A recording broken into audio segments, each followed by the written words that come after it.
This is the Mobile Home Park Lawyer Podcast with Ferd Neiman. If you're looking to generate wealth and passive income in the lucrative world of mobile home parks, you're in the right place. You'll discover solutions to the common legal and operational pitfalls and how to optimize parks to maximize income. Your host is in the trenches. He's a real estate attorney, financial analyst, and mobile home park investor and operator. Now, let's turn it over to Ferd Neiman.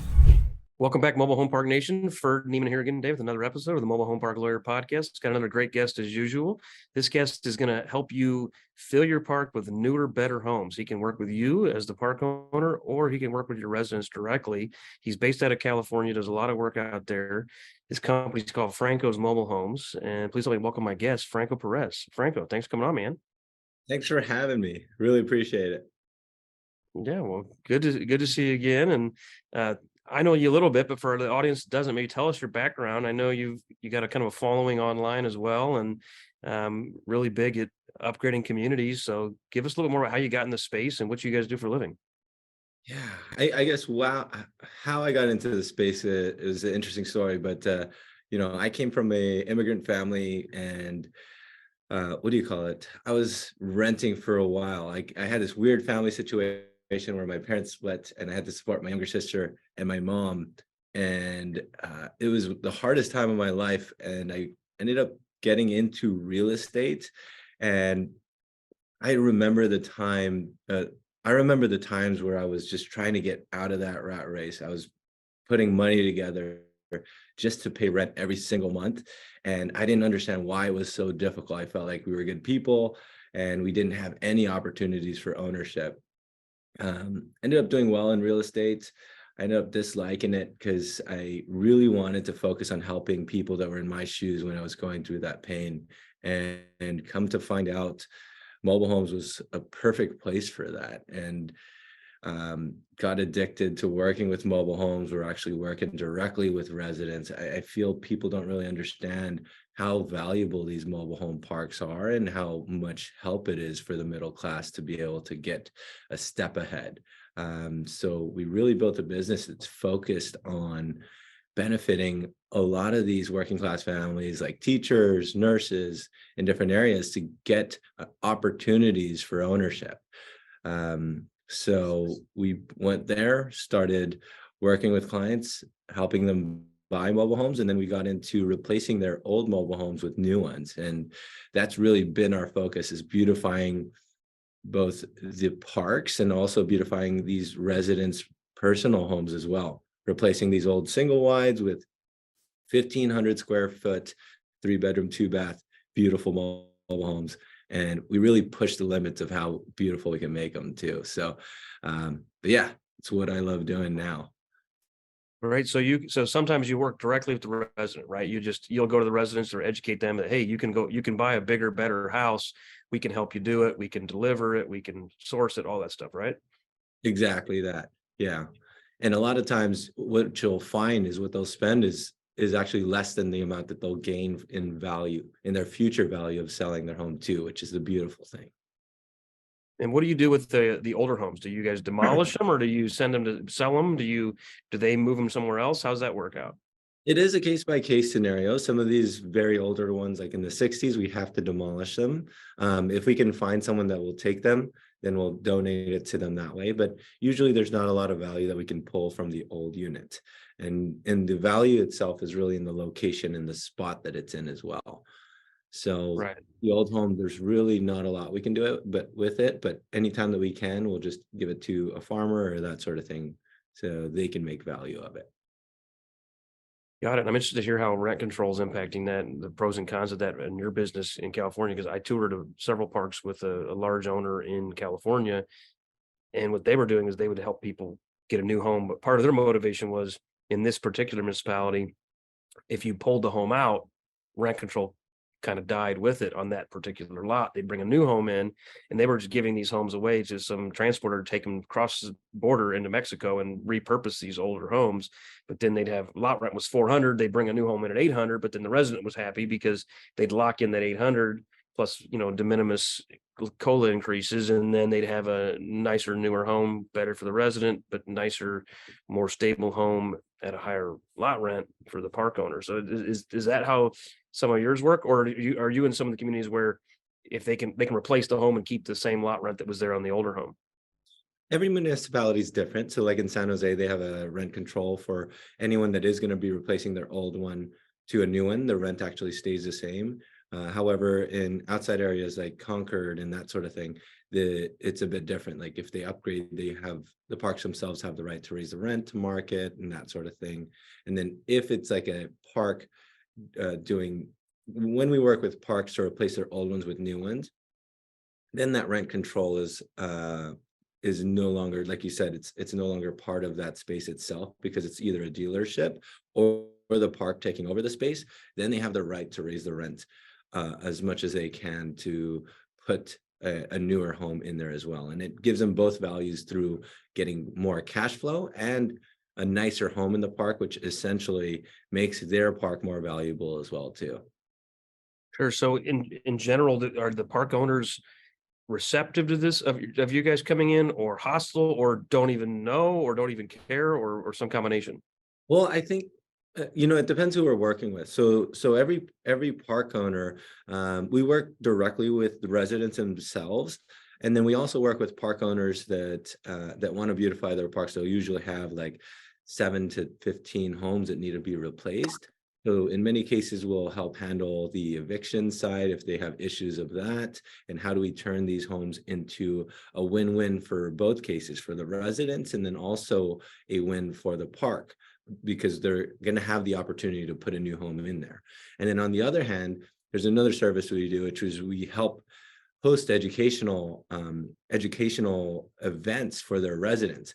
How do we allow for the residents to be able to replace their old homes and help them understand the benefits of replacing their old home for a new one on the residents' dollar? And it benefits them because they have a better lifestyle of living. Their home value goes up by a lot as well. And it's also a win for the park as well, because you have tenants that are more invested in their property, they're taking care of their homes, and then also the overall vibe of the park is way nicer because you have a better ratio of new homes in there too. Got it. Do you have many challenges with fitting the new home on the older lots? I feel like a lot of older parks, that's a challenge with setback laws, and depending on the grandfathered rights you do or do not have. And just practically, even I've seen parks where even if the zoning is favorable and you can bring in a home of any size you want, if the lot's only 48 feet long, you can only got 48 feet long. Yeah, Is that a problem you have to navigate as well? it's a problem all the time, but we've created systems around it. We have different builders that can do customizations of different sizes. We always consistently make different modifications to these homes as well. For example, we have these carport steps that actually go into the home to allow more space on the carport side, which allows us to essentially create more square footage per home. In many of these cases are in metro areas where square footage is a very important thing. So we always try to maximize the square foot of the interior of the home so that the value of the home ends up being as high as possible. With that being said, each builder has its own different customizational limits. And with that, we know how to build the most value for the lowest amount of cost and make it a win-win for all, for both parties. So, but it's all trial and error. We have clients that want very high-end homes. Like we've built a few homes in Agora or Malibu area where they want really high-end homes. And if you've seen our YouTube stuff, you can see 12-foot high ceilings and really pushing those limits of how beautiful these homes could be too. And then you have the very affordable homes. How can we get just an affordable home? We're on that edge of remodeling our old home, but we really don't want to because we're stuck with all the old piping, a lot of issues that can come up later, bad roofs and that sort of thing. How do we help them make that leap to instead going into a newer home? And with those, it's usually the more affordable ones, which the higher level of standards really make a difference, and you have a new home with a warranty, you can really feel more comfortable, better insulation, save on energy costs, and you'll be able to finance those as well direct to the consumer. And the consumer has a higher resale value when they sell it later. And then also the park doesn't have to be involved during that. I don't know what kind of price do these I'm curious, the high end homes in Malibu, what kind of price do those bring? Because I'm here in the Midwest, and you know, I saw mobile homes for 30,000, sometimes 50 or 60, but my guess is you're well over 100. Well, so with this, it's always contextual to your area. It's just like real estate. You can see $300,000 homes in real estate, and you also see $2 million homes, right? So, but in San Jose area, for perspective, renting an apartment is about $3,000 a month. Owning a single family home, median price is $1.7 million. So the new homes are typically on average about $400,000. That's in a park with about $1,000 space rent. That's San Jose, which is in Northern California. Now, if we're talking Malibu, Agora Hills, these very high-end areas, we built a home and that one went for $1.2 million. Oh, wow. That's in a mobile park, which is kind of insane, right? Wow. So, and then we also go to other outside areas as well. There's homes and parks that we sell for 140. That's probably the lowest new homes that we work with. But, we're expanding to outside areas as well and working on dropping those prices too.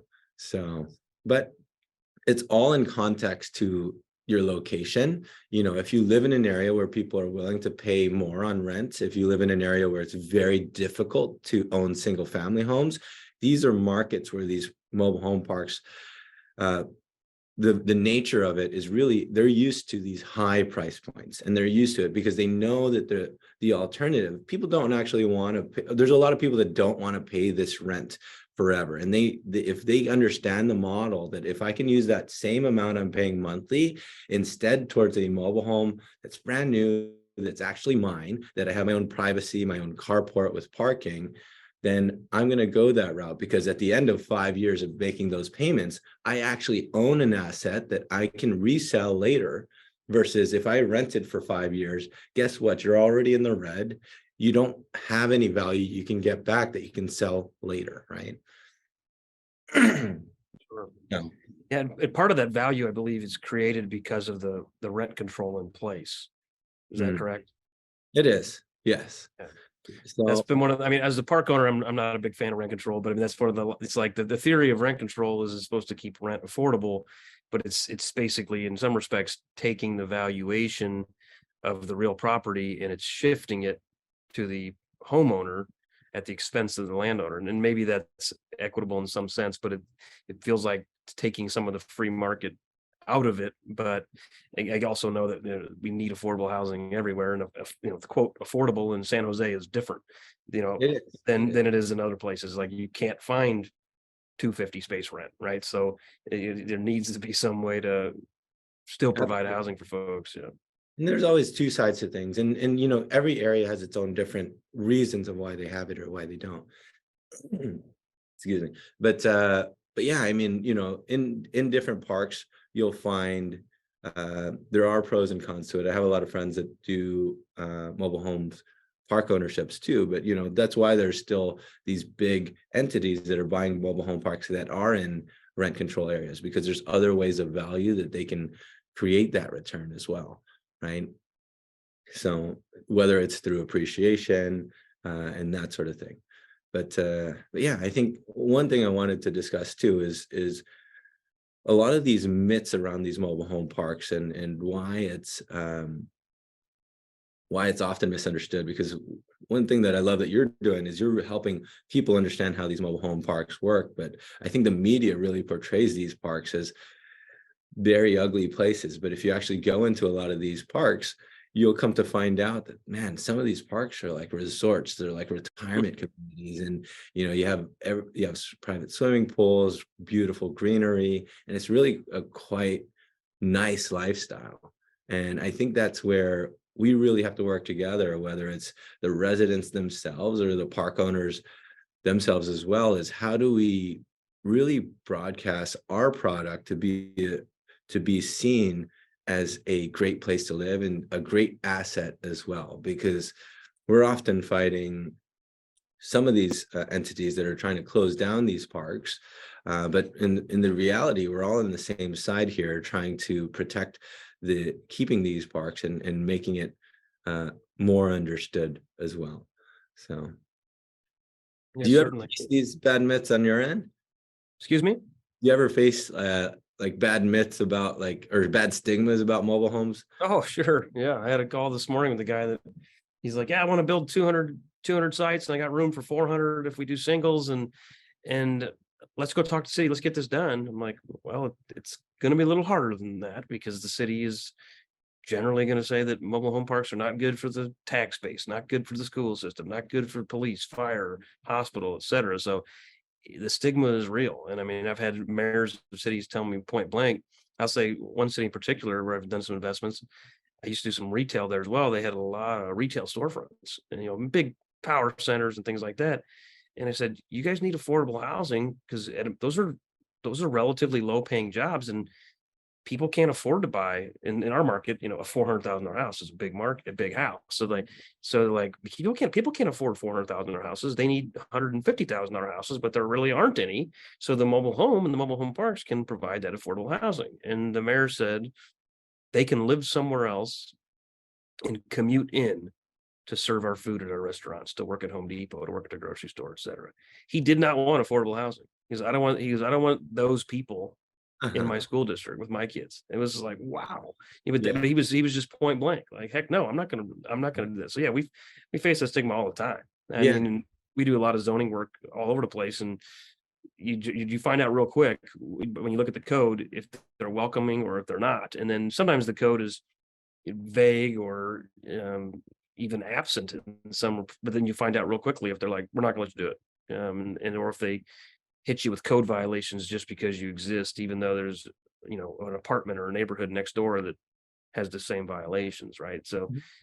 the stigma is real for sure. I think it's getting a little better. Depends on where you're at. I mean, the communities you described with, pools and amenities and greenery, like, yeah, I think people see those as like, almost like senior housing, Yeah. excuse me, like downsizing. Kind of like, oh, I'm going to move into a loft downtown to be near community and nightlife. And they're like, oh, I'm going to move into a mobile home park, because I want to just, live more with my friends and play shuffleboard and play bingo and, karaoke night and stuff. I don't need the big house. I don't need the big yard. I don't need the basement, things like that.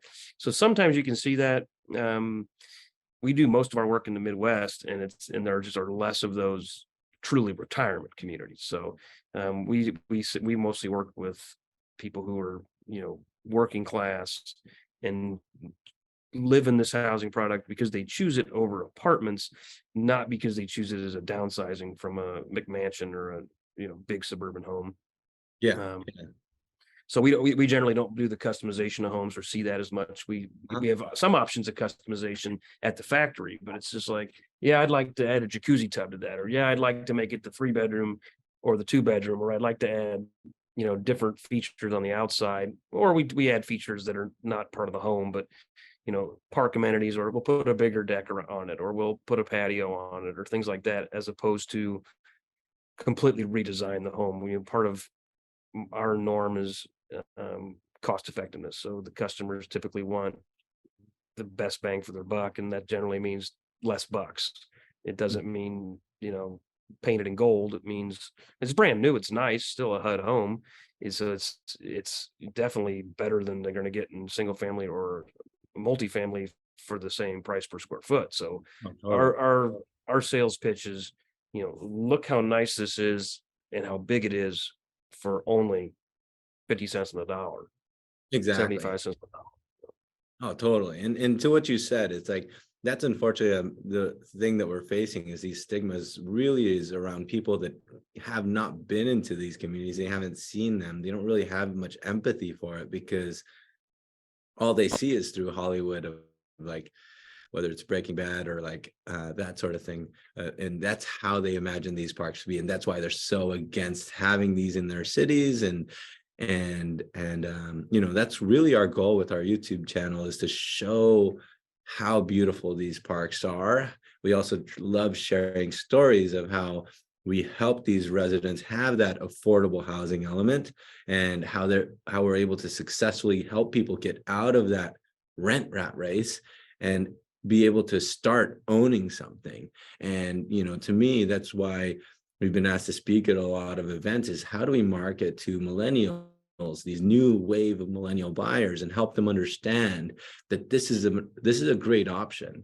This is a very valuable option for them to think of as an alternative to these rental apartments, because most people just think it's I'm either going to rent or I'm going to buy a single family home, and they don't see that there's an option in between that might be actually way better than both in many cases. And we're often overlooked, unfortunately, but it's really our goal to gather people like you and people in our community to help build an organization that makes our industry look good and seen for what it is, and the value that it brings to our economy and that sort of thing too. Yeah, no, I think it's good to, try to continue to reach the younger generation, because yeah, it is a stigma. I've told several friends of mine and even people that work here, like, hey, if you want bang for your buck, you should go rent a mobile home. Buy a mobile home ideally. But if some people don't want to buy because they don't make a commitment, but like they're like, oh, my girlfriend won't let me do this, or I don't want to do that. I'm like, you're burning a lot of money at those fancy apartments, and Yeah. some of them are even that fancy. It's just burning a lot of money. When I was younger, I never lived in an apartment. I lived in college housing when I was in school, and then I bought a house 5 houses down from my college, and then I bought it, fixed it up, had some buddies live with me, moved, bought another one, repeat, bought another one, repeat. So I kind of bounced around kind of blue collar single family houses as part of, living plus investment strategy.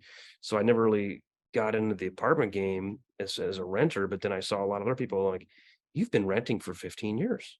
Like, do you realize how much money you've spent renting? They're like, yeah, but I get to move to a new cool place every 2 years. And Uh-huh. it's like, yeah, but you're paying that for somebody else, right? So um yeah, I think that is one of the beauties of the mobile home parks or manufactured housing communities is you can pitch people on and provide, the American dream of home ownership, right? Is like this was Exactly. not this was this is and in particular, you can get into some of the mobile homes with lower credit and or lower down. So it's like this really wasn't a realistic dream in their mind. They're like, yeah, I can never do that. Who can save up that kind of money? So with some of the financing programs out there now, you can get in for, thousand, $2,000, $5,000 and get access to um, the path to home ownership. Obviously, you still have the lot rent, so it's not 100%, but it's not Mhm. 100%. And in a lot of anywhere because you got property taxes, right? So it's like Yeah. you got to pay something. Obviously, lot rent is more than in my neighborhood. We have HOA dues, so you got to pay. If you pay your house off, you still got to pay the government, and you still got to pay the HOA, or they're going to Uh-huh. take your house. So you still have some monthly obligations or annual obligations. But yeah, I think it's total cost of occupancy is a key variable, and then the value you get for that total cost of occupancy, the freedom, the flexibility, the autonomy, et cetera. It's all part of the choice of housing. Yeah, absolutely. And it's important we have these low income opportunity. I mean, affordable housing for low income people too. We need those stepping stones for people to be able to get ahead. And I think people need to, whether it's a park owner or whether it's us as well, we have to be able to express and educate the world of how valuable these are. And I'm sure you already see it, but I feel like mobile home parks haven't gotten a lot of attention or change in the last 10 years or so. But if you look at the last year, these are starting to become a hot topic for a lot of these, whether it's REITs or these funds that are just taking up these parks. And if they're seeing value, we should see it as businesses as well, right? Oh yeah, I mean, obviously, in the last since COVID in particular, the values have gone up and the demand has gone up for the communities. I think because people realize there's always demand for this type of housing product. It's just, but yeah, if we can change some of the stigma and get some of the NIMBYism to go away and some of the city regulation to go away, it becomes more viable that these communities can remain. Um, Yeah, so exactly. So, but yeah. And that that whole element of that, it's just they have a misunderstanding. And I feel like the most important thing is to share the stories of these individuals that are having success through ownership, because we build value in all three different elements, right? Have you had much luck with municipalities kind of coming around when they see that you're bringing in nicer homes and providing and preserving more affordable housing? Are they being receptive to you, or do you even get involved with the municipalities since you're not owning the land? Is it really not your issue as much as it is the park owners? They are way more receptive, and I think that's why we really challenge ourselves in a lot of these homes of how beautiful we get them to look, whether it's a waterfall quartz countertops, all full steel, stainless steel appliances, very modern cabinetry. That is really what brings in the attention, and I'm able to get these people into the door and like, hey, I need you to witness this and see that this is an affordable option, right? How do we get this in an area? How do we get this to look beautiful and still be a success element for their residents? These municipalities have their needs of having affordable housing. So how do we make them the hero by being able to help us have these parks protected and have these parks more understood of how they bring value to the municipality itself, right? So we often have we often have them come visit these communities. I give them tours of these communities, and even like these mayors of these cities have never driven through it, and I'm just shocked. I'm like, you've always had this stigma about it, but you've never taken a chance to drive through it. They're like, I'm busy, this and that, but once they drive through it, they're always shocked. They're like, wow, this is a mobile home park. Like, I could see my kids living here, and that sort of thing. But of course, it's different to every area. It's different to every park. But once they actually go into these parks, you'll find that they start to understand why these are important. And you start to talk to these residents, you start to listen to these residents' stories. Then they start to realize how valuable this is and how we could really make a difference and impact for a lot of these very important working class people to have a home in a metro area or in an expensive area that were originally not able to chase that American dream of home ownership. There's a lot of people that feel like that dream of home ownership is completely dead. Whereas like if you're renting and consistently renting like your friend for 15 years, it's very tough to save up a down payment and eventually think you're going to buy a single family home. But if you can go a little bit more than what you're spending now and own a mobile home, live in a mobile home that's pretty nice in a nice community, just that shift of shifting your payment from renting to a mobile home, that gives you an extra added benefits in taxes and equity in the loan pay down that you're doing. And 5-10 years later, you actually have something that you can sell and use as a down payment to then purchase single family homes, right? But if they didn't make that step in between, they probably could have never owned a single family home. No, it's a good point that, it's kind of some people, it's transitional housing. We bring a lot of people in as renters because they're like, I don't know if I want to make the commitment. I don't know if I want to buy. So say, okay, we'll give you a lease and then we'll come back in 6 months and see if you want to buy, and we'll lower your payment and all that. You'll build equity. And a lot of them will say, give me 6 more months. And they come back like, do you guys like the neighborhood? Yeah, I've been living here a year. Do you like your neighbors? Yeah, I've been living here a year. You like the house? Well, yeah, of course I like the house. It's a great house. You like the price? Well, of course I like the price. Uh-huh. Okay, you like school district? Yeah. Do you like building zero equity, paying more in rent, having no ability to paint the home, and having being subject to rent increase on the whole 100% of your housing cost next year? Like, no. Here's an idea: stop renting, start buying, and then convert them. And we do both rentals and sales, but a lot of times for financing, like Fannie Mae, for example, will want me to get 35% or less park-owned homes. So I bring people in sometimes as renters, then I got to convert them, and I got to watch that number.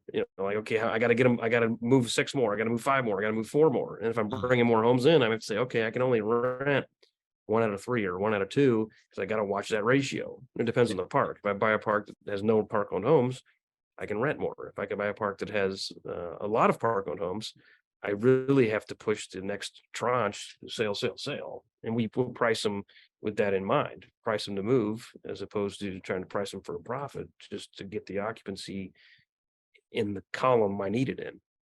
But that's Yeah. great that you guys can convert people, that are either A, renters, or B, their other outlook is I get to rent an apartment, or I get to rent a space and own the home on top.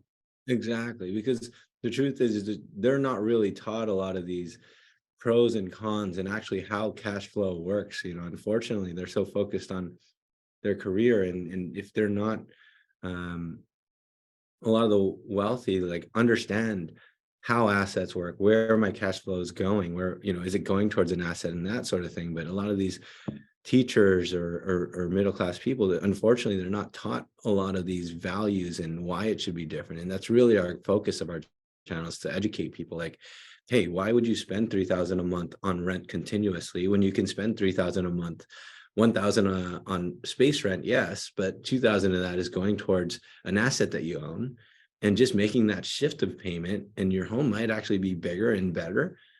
Just making that shift, you're actually going to end up with a higher success rate and higher options later down the line, right? So that's what I love about mobile homes. That's why I love it so much. It's so misunderstood, and the people that are able to really see the value of it are the ones that are going to reap the benefits, right? And that's kind of the key thing here, is they are misunderstood, and how do we help people know more about this so that they can have an option to be able to grow. Good stuff, Franco. Any other tips or tricks before we jump? I think no, nothing that I can think of. I think it's really just connecting a lot of people. I feel like I love what you're doing with this show, because you're connecting a lot of high value people in this industry that are making this industry better. So I think that's something that I appreciate about your show. Yeah, great, man. Well, I appreciate you coming on. Where can people find you after this? All of our links are on www.franco.tv. That showcases like our new homes that we're building. You'll see the home in SoCal, what we were talking about, and we see a lot of educational videos of how these homes are built and how it's helping the middle class and how it helps park owners and stuff as well. All right, man. Thanks again for coming on. Thanks. Well, God bless. thanks for having me. You got it. You've been listening to the Mobile Home Park Lawyer Podcast with Ferd Neiman. Ready to learn more? Go to www.themobilehomelawyer.com for free resources and materials to help you succeed. If you love the podcast, go to Apple Podcasts, give us your review, and subscribe today. Thank you for listening. Neither the Supreme Court of Missouri nor the Missouri Bar reviews nor approves certifying organizations or specialist designations. The choice of a lawyer is an important decision and should not be based solely upon advertisements.